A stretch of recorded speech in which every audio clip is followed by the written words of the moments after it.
प्रकाशित वाक्य 16-15 पढ़ेंगे तो क्या लिखा है, देख मैं चोर के समान आता हूँ, धन्य है वो जो जागता रहता है और अपने वस्त्र की रक्षा करता है ताकि वो नंगा ना चले और लोग उसका नंगापन ना देखें। दूसरा कुरिन्थियों 5:3 कहता है, क्योंकि हम वस्त्र पहने हुए पाए जाएंगे ना कि नंगे। पौलुस यहाँ आत्मिक देह या परमेश्वर की धार्मिकता से ढके होने की बात कर रहे हैं। प्रियो, बहुत सी बातें हैं जिसको समझना और जानना बहुत जरूरी है। अगर हम उत्पत्ति की पुस्तक में जाएं, उत्पत्ति 3 उसकी 21 पद में लिखा है, जब आदम और हवा नंगेपन से लज्जित हुए तो परमेश्वर ने उन्हें चमड़े का वस्त्र पहनाए। प्रियो, ऐसे ही नहीं छोड़ दिए।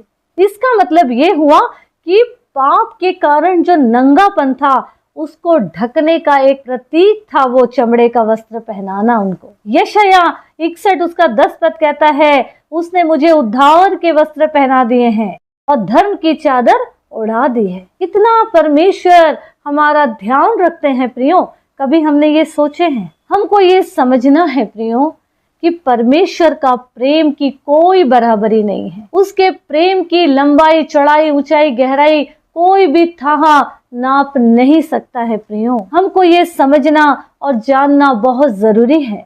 इस पूरे वचन का निष्कर्ष ये है कि प्रभु हमें बुला रहे हैं कि दुनियादारी की बातें, दुनिया की जो चीजें एक दिन नाश हो जाएगी उसके पीछे ना भागें, बल्कि उनसे अच्छी आत्मिक दौलत ले लें जो कि विश्वास, पवित्रता, आत्मिक ज्ञान, समझ है। आइए हम अपने जीवन की जांच करें कि क्या सच में हम आत्मिक रूप से धनी हैं?